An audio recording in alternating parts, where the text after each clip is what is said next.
tous et bienvenue sur Delta FM pour un nouveau rendez-vous de notre émission politique Un quart d'heure avec un candidat. Nous prenons aujourd'hui la direction d'Elfo. Nous recevons Francis Marquand. Bonjour. Bonjour, bonjour à vos auditrices et vos auditeurs également. Alors, en quelques mots, Francis Marquand, pourquoi est-ce que vous êtes candidat sur la commune d'Elfo? C'est une nouvelle tentative, c'est pas la première fois que vous vous présentez? C'est une nouvelle tentative, c'est la troisième. Pourquoi ces tentatives? Parce que Elfo, c'est ma commune de cœur. J'ai travaillé depuis 1972 dans les services administratifs pendant 26 ans.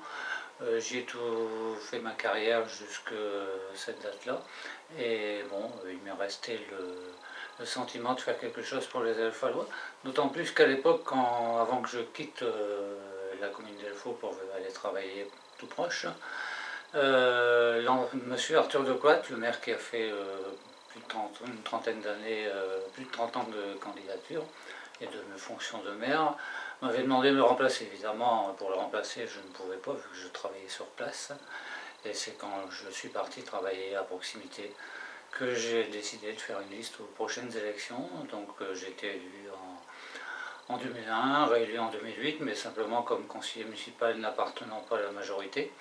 Et puis j'aurais toujours dit que je tenterais plusieurs fois, et là, bon, en espérant que ce soit la bonne fois. Alors justement, pour cette fois-ci, vous avez tenté de mettre toutes les chances de votre côté, puisque vous avez fusionné avec une liste qui, la dernière fois, était concurrente à la vôtre. Oui, tout à fait. Moi, ma volonté, peut-être de par mon métier, tout le monde ne parlerait pas comme ça, mais la volonté, c'est d'être candidat à la première, c'est-à-dire au poste de magistrat, le premier magistrat de la commune. Donc je l'ai toujours voulu ainsi. Et aujourd'hui, oui, bon, on s'était rapproché avec d'autres listes parce que, bon, vous savez que monsieur Rollin, qui conduisait notre liste, qui a été battu aux dernières élections par madame Leblanc, la maire actuelle, bon, on a regretté un petit peu tout cela il voulait encore, enfin sa liste voulait encore partir, mais ne plus être tête de liste. Et puis avec le rapprochement qui a eu lieu, parce qu'il s'est senti un petit peu à l'écart pendant ce mandat ici avec madame Leblanc, donc il s'est rapproché de moi, et moi j'ai toujours été ouvert à tout le monde, mais ce que maintenant c'est la première place que je voulais, donc c'est cela. Et maintenant l'ensemble de ces 4 colistiers viennent avec moi, et nous serons 3 de mon côté. Donc ça fait 7 élus sortants qui partons pour la conquête de ces nouvelles élections ici en mars 2014. Et ça tombe bien parce que vous vouliez la première place et eux, pas forcément. Absolument, oui, oui, moi c'est bon, peut-être avec ma profession c'est comme ça. Eux on ne voulait plus la première place, mais ils voulaient continuer. Donc on a trouvé sans discussion. Moi je leur ai dit que j'étais ouvert, et eux m'ont dit qu'ils voulaient venir avec moi. Et donc pas de problème, c'est bien gentil, je les ai acceptés. Et c'est même pas d'acceptation, de toute façon on est tous ensemble et on a à peu près les mêmes idées. Donc dans une commune rurale, il y a beaucoup à faire, mais bon, tout se rejoint, et il y a une parfaite animation entre nous 7. Et il faut noter même qu'une ancienne conseillère avec lui, qui n'avait pas été la fois passée, vient. Donc je voudrais dire que ça fait 8 conseillers ou adjoints, parce que ou maire, monsieur Rollin a fait 2 mandats de maire et 3 mandats d'élu. Donc il y a l'expérience qui sera également de notre côté. Et vous aviez peut-être déjà commencé pas à travailler ensemble, mais à échanger un peu quand vous étiez tous au sein de l'opposition? Oui, moi je n'appelle pas ça une opposition, j'appelle cela, je ne fais pas partie de la majorité municipale. Moi je n'ai pas l'esprit d'opposition, etc. Je travaille pour la collectivité. Peut-être plus M. Rollin avec son équipe, bon, comme ils ont été battus par Madame Leblanc, on peut parler plus d'opposition, et ils ont été très vite mis à l'écart.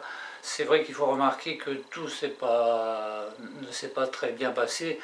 Genre, ils n'ont pas apprécié de mon côté également un petit peu, d'avoir été mis à l'écart de certaines commissions.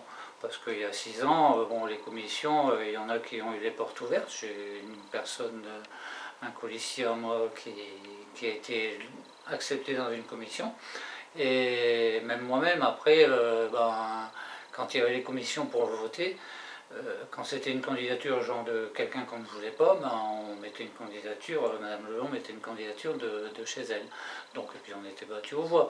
Alors tout ça a fait que M. Rollin n'a pas apprécié, aussi qu'on n'a pas parlé beaucoup, enfin qu'ils n'ont pas parlé beaucoup de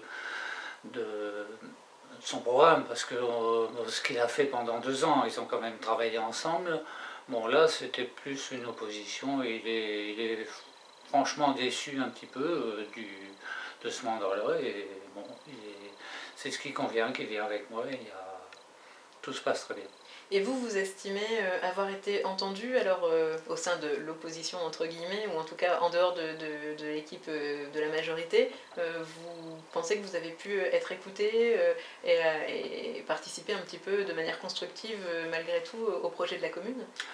Moi, oui, j'ai l'esprit constructif de par ma fonction, bien sûr. Alors, bon, je ne suis pas là pour ennuyer le monde. Jusque maintenant, j'ai une activité très prenante, un métier ainsi fait.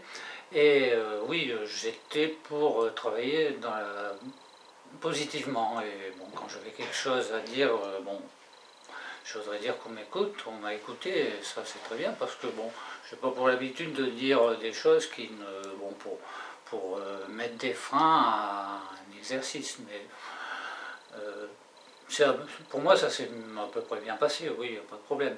Par contre, je n'étais pas toujours d'accord avec la façon de faire, mais ça, je ne suis pas majoritaire, donc c'est pas ma façon, donc bon, il y a des exemples que je pourrais dire, notamment sur certains travaux importants.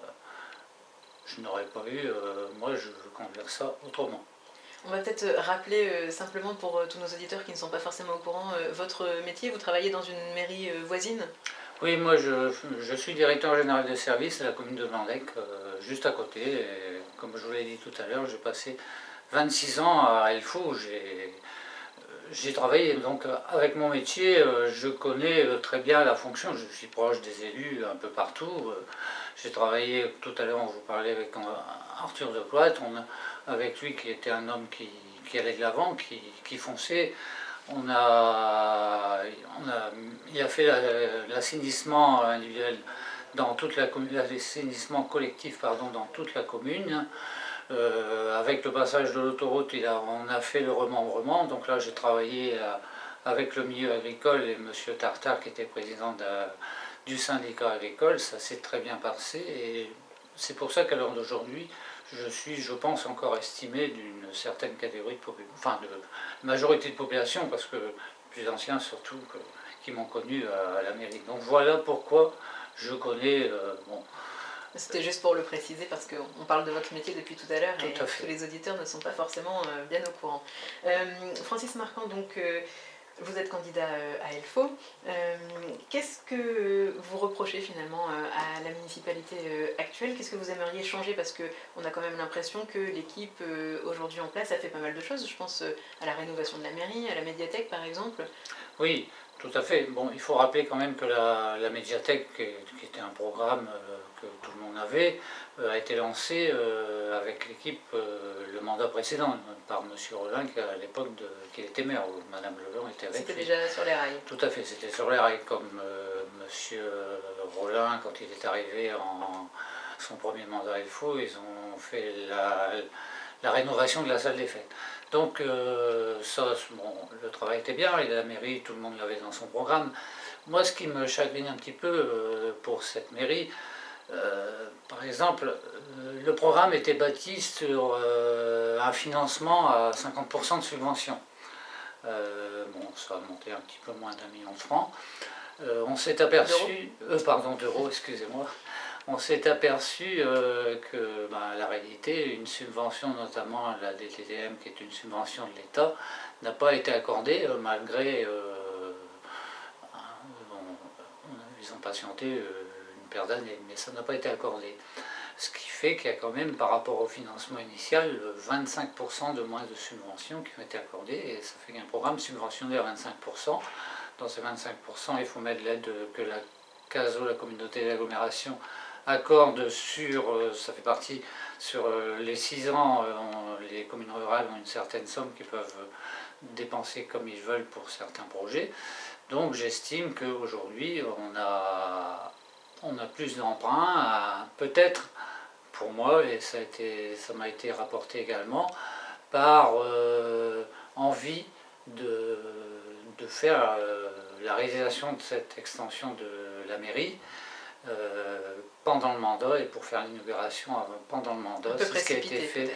Précipité, alors que j'ai remarqué que Madame Leblond avait mis dans son programme il y a 6 ans qu'elle n'aurait pas travaillé par précipitation sur certains dossiers. Donc ça me fait un petit peu réfléchir. Alors, il y a ça, du coup ça fait un emprunt supplémentaire. Bon, je ne dis pas que la situation est mauvaise, mais la situation, je pense qu'elle doit être tendue. Je le verrai si j'ai le bonheur de réussir en arrivant. Elle a parlé, Madame Leblond, au cours de ses vœux, environ sur sa mandature, qui a eu pour 3 millions de travaux, 1 million de, à peu près, hein, si je n'ai pas les chiffres exacts, mais 1 million d'emprunts, 1 million d'autofinancement, 1 million de subventions. Monsieur Rollin, Eric Rollin, qui est avec moi, m'a fait remarquer quand lui, il a été battu, il y avait environ 600 000 euros en trésorerie disponible, donc c'est dans l'autofinancement. Aujourd'hui, je crois que ça ne doit plus être le cas et ça va être libre.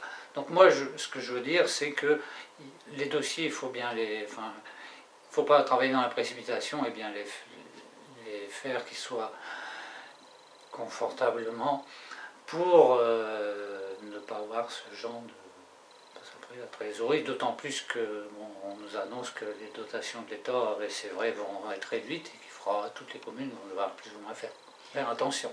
Nous sommes toujours sur Delta FM avec Francis Marquand, candidat tête de liste à Elfo. Il nous reste déjà plus que quelques minutes dans cette émission Un quart d'heure avec un candidat sur Delta FM. Francis Marquand, quels seraient alors vos projets phares si vous êtes élu à la mairie d'Elfo? Le projet phare, bon, il y a un tas de petits projets, mais le projet phare, bon, à partir du moment...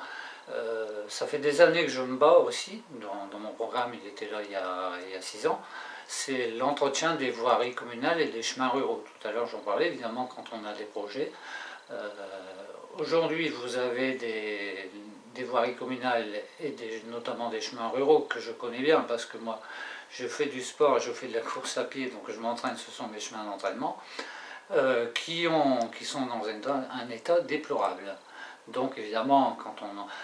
Là encore, le premier adjoint disait au vœu qu'il avait dû mettre 6 tonnes d'enrobés pour boucher entre guillemets les nids de poules, mais si on travaille en amont, ça coûtera moins cher, il n'y a pas, de toute façon après ça coûte toujours plus cher.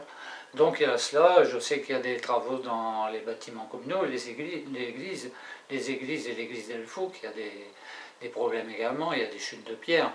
Je vois la salle de sport où c'est vrai que Madame Leblond, elle a remis en état les écoles au niveau peinture et tout, mais quand je vois la façade de la salle de sport qui est assez grande, qui est un peu critiquée alors que M. Zocolat l'a fait en son temps en 1981, je vois cette façade de baies vitrées où il y a la peinture, il n'y en a presque plus.